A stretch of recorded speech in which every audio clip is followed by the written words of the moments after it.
पहले सर इन लोगों में एक चीज़ देखिए, जो सर बात कर रहे थे आप लोग, तो इनमें एक अवेयरनेस प्रोग्राम की ज़रूरत है। सरकारी योजनाओं की जानकारी ही नहीं है। अभी सर छात्रवृत्ति के बारे में पूछ रहे थे, या आंगनवाड़ी, टेक होम राशन, पोषाहार, या जो और सब्सिडी है सरकारी, केंद्र सरकार की या राज्य सरकार की, उनके बारे में इन लोगों को अवेयरनेस प्रोग्राम की ज़रूरत है। सर उसको कैसे देखते हैं? जी बिल्कुल, आपने सही कहा। हम नमस्कार, मैं अमरजीत कुमार कक्कू अपने सहयोगी अनुराग आनंद के साथ टुडे न्यूज़ लखीसराय के लिए। आज मैं हूँ यहाँ पर कानीमो, जिसको आप कहते हैं कजरा का एक बहुत ही नक्सल प्रभावित गांव के नाम से मशहूर रहा है। आजकल स्थिति थोड़ी नॉर्मल हुई है, ऐसा महकमे का या प्रशासनिक विभाग का कहना है। ज्ञात हो कि वर्ष 2004-5 से यहाँ पर नक्सलियों का आगमन हुआ और उस दिशा में विकास की जो चीज़ें थी वो थम गई थी। बीते दिनों पैरामिलिट्री फोर्सेस, स्टेट पुलिस और जो अन्य बल, पुलिस बल हैं, उनका कहना है कि स्थिति बहुत हद तक आजकल नियंत्रण में है। और इसी दिशा में इन पहाड़ी और नक्सली इलाकों में जो सरकार की मूलभूत सुविधाएं हैं उसको लेकर एक बहस तेज हुई है और पदाधिकारी आने लगे हैं। यहाँ पर पदाधिकारी आने लगे हैं, उनकी एक चौपाल लगी हुई आप देख सकते हैं। मैं आपको आगे दिखाता हूँ। यहाँ पदाधिकारी आए हैं, उप विकास आयुक्त यहाँ पर आए हुए हैं। डीडीसी बड़ी संवेदनशीलता के साथ उन्होंने इन चीज़ों को फोकस किया है, चिन्हित किया है कि इन्हें भी वो ज़रूरतें हैं जो अर्बन सेक्टर में जो रिक्वायरमेंट है गरीब गुरबा की, इस एरिया में शेड्यूल ट्राइब की भी अपनी एक समस्या है। और आप देख सकते हैं वो चौपाल है मूलभूत सुविधाओं को लेकर कि कैसे इस नक्सल प्रभावित गांव में बिजली, पानी, स्वास्थ्य सेवा, सड़कें बहाल की जाए ताकि इन लोगों का जीवन जो बहुत दूभर हो चुका है वो आसान हो सके। आप इसमें बहुत सारे लोग आपको दिख रहे होंगे इस फ्रेम में। उप विकास आयुक्त हैं श्री सुधीर कुमार जी, एएसपी अभियान श्री मोतीलाल जी हैं, और भी बहुत सारे अमले के कर्मी यहाँ पर मौजूद हैं जो बता रहे हैं कि आपके यहाँ क्या क्या चीज़ें होनी हैं और उसमें आपके सहयोग की ज़रूरत होगी। बीते 2004-5 से यहाँ जो सामाजिक और सरकारी विकास है वो थोड़ा थम सा गया था। नक्सलियों के प्रभाव वाला क्षेत्र माना जाता रहा है, लेकिन अब पैरामिलिट्री फोर्सेस और स्टेट पुलिस ने बहुत हद तक नियंत्रण पाई है जैसा उनका मानना है। और अब इस दिशा में उन सरकारी सुविधाओं को, जो बुनियादी सुविधा है शेड्यूल ट्राइब के लिए या SC/ST के लिए, उन बुनियादी सुविधाओं जैसे पेयजल, बिजली, स्वास्थ्य, सड़कें, या जो शिक्षा की बुनियादी हक है इन लोगों को, वो चीज़ें बहाल करने के लिए आज जो है यहाँ पर पूरा जिला का अमला आया हुआ है और उन्हीं चीज़ों पर एक अवेयरनेस प्रोग्राम या शिविर आप कह सकते हैं वहाँ पर लगाई गई है। आप देख रहे हैं जहाँ बहुत दुर्गम पहाड़ी कह सकते हैं, 1.5 किलोमीटर ऊपर चढ़ने में और फिर 1.5 किलोमीटर उतरने में कुल मिलाकर 6 किलोमीटर होता है। और पूरे जिला के महकमे कह सकते हैं उप विकास आयुक्त श्री सुधीर कुमार सर यहाँ पर है। बड़ी संवेदनशीलता है सर की।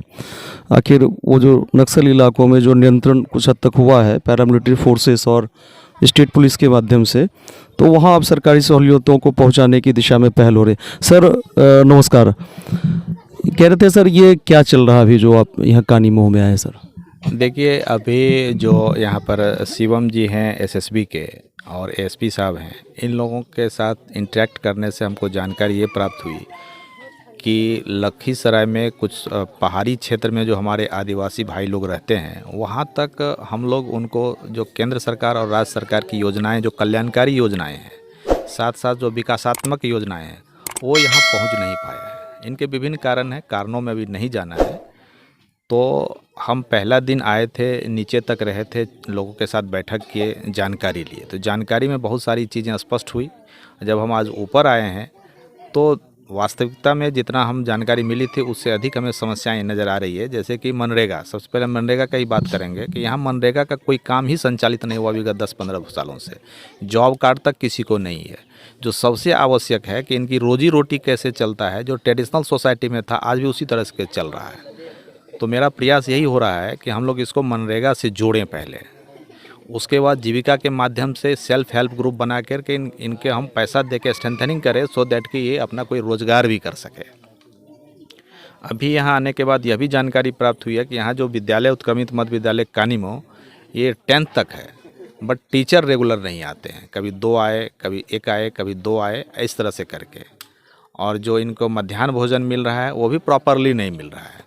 आंगनवाड़ी केंद्र में जो यहाँ आपके पहले से सेविका और सहायिका थी, किसी कारणवश वह पद रिक्त हो गया तो नई का बहाली नहीं हुआ है, किसी दूसरे से टैग कर दिया गया है। जो सर बेसिक सहूलियतें जो है सरकार की, बुनियादी शिक्षा है, चिकित्सा है, सड़कें हैं, बिजली है, पानी है, शायद उसी पे सर का पूरा फोकस रहेगा। बिल्कुल, इसके लिए हमने सबसे पहला आप ये जान लीजिए कि 20 तारीख को हम एक मेगा शिविर का आयोजन किए नीचे, जिसमें जिला के जितने भी ऑफिसर्स हैं वो पूरे टीम के साथ वहाँ रहेंगे।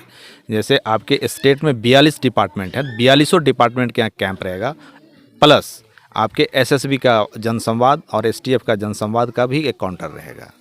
और हमारा ये प्रयास है कि सबसे पहले वहाँ पर जो पेंशन है, पेंशन का होगा, विकलांगता प्रमाण पत्र मिलेगी, हेल्थ का काउंटर रहेगा, ई लेबर कार्ड बनेगा वहाँ पर, जॉब कार्ड तो बनेगा ही बनेगा, विकलांगता प्रमाण पत्र हम लोग देंगे। उसका ट्राईसाइकिल का जो चूँकि उसकी प्रक्रिया है, उसको जब सर्टिफिकेट मिल जाएगा तभी हम ट्राईसाइकिल दे पाएंगे।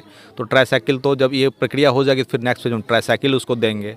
और ये सड़क सबसे बड़ी यहाँ पर आवश्यकता है, जो हमें बार बार यहाँ पर खींच लाता है कि सड़क हमको देना, कैसे देना है। इसी के लिए हमने एक ग्रामीण कार्य विभाग के असिस्टेंट इंजीनियर को भी लेके आया है, वो देख रहे हैं, उसका इसका एस्टिमेट बना लेंगे।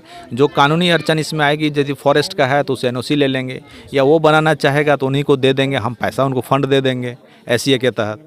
लेकिन ये हम करवाएंगे। और एक ग्राउंड की बात एसपी साहब बताए थे कि जो नीचे में ग्राउंड बन जाएगा तो वो रेवेन्यू डिपार्टमेंट के भी उसमें एडिशनल कलेक्टर आएंगे तो वो देख लेंगे। यदि ज़मीन बिहार सरकार की होगी तो हम वहाँ पर एक स्टेडियम भी बनाने की बात करें। हाँ सर, ये महत्वपूर्ण है सर। यहाँ के बहुत सारे लड़के फुटबॉलर बहुत अच्छे हैं सर। बता रहे थे अभी एसपी साहब, ये बता रहे थे, तो हम वो भी करवाएंगे यहाँ पर।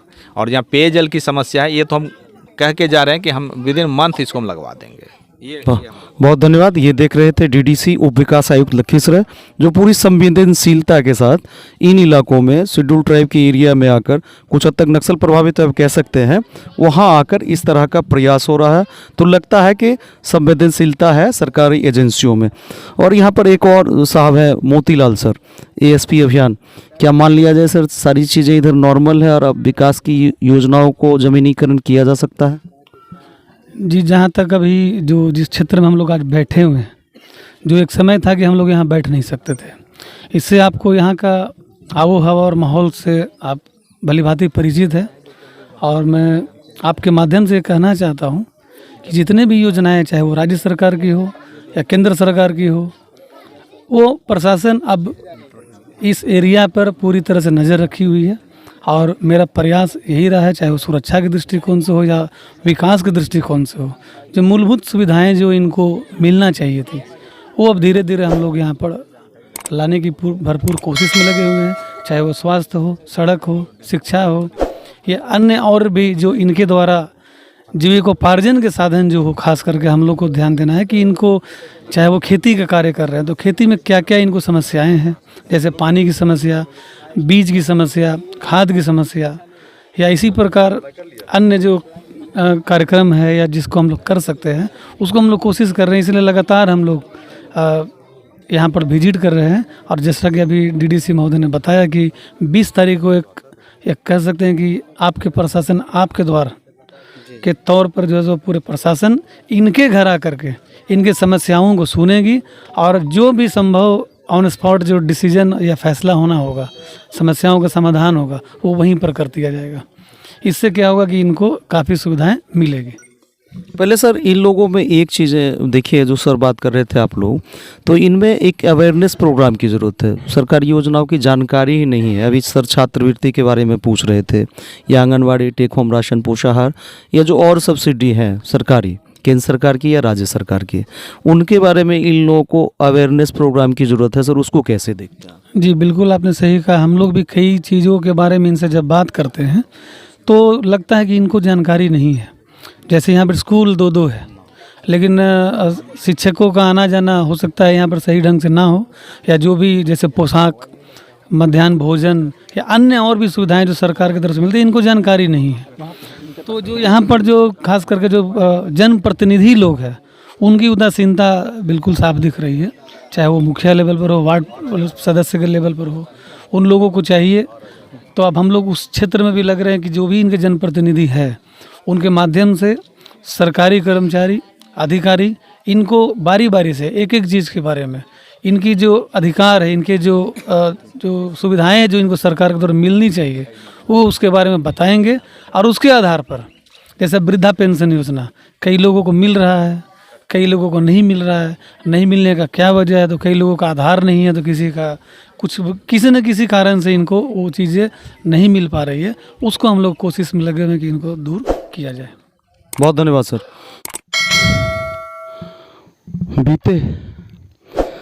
बीते 10-15 सालों से यहाँ लोग कहते हैं कि नक्सलियों का दबदबा रहा और अब जाके चीज़ें कुछ हद तक नियंत्रण हुई है, ऐसा पैरामिलिट्री फोर्सेस स्टेट पुलिस के पदाधिकारियों का मानना है। और अब ज़मीन पर उतारने की वो जो बेसिक सहूलियतें हैं, सरकार की जो बेसिक सहूलियतें हैं शेड्यूल ट्राइब के लिए नक्सल प्रभावित एरिया में, चाहे शिक्षा की हो, चिकित्सा की हो, बिजली पानी की हो, इनको उतारने की कोशिश बड़ी तेज हुई है। उसी सिलसिले में आज कानीमो में पूरा जिला भर का अमला आया हुआ था। उप विकास आयुक्त से लेकर एएसपी अभियान, सहायक कमांडेंट कजरा और उनके और कई कर्मी थे। मैं अमरजीत कुमार कक्कू अपने सहयोगी अनुराग आनंद के साथ फिलहाल कानीमो के इन वादियों से टुडे न्यूज़ की लखीसराय के लिए विदा लेता हूँ। ऐसी ही अन्य चीज़ों पर, सकारात्मक और नकारात्मक चीज़ों पर नज़र रहेगी। फिलहाल बहुत बहुत धन्यवाद।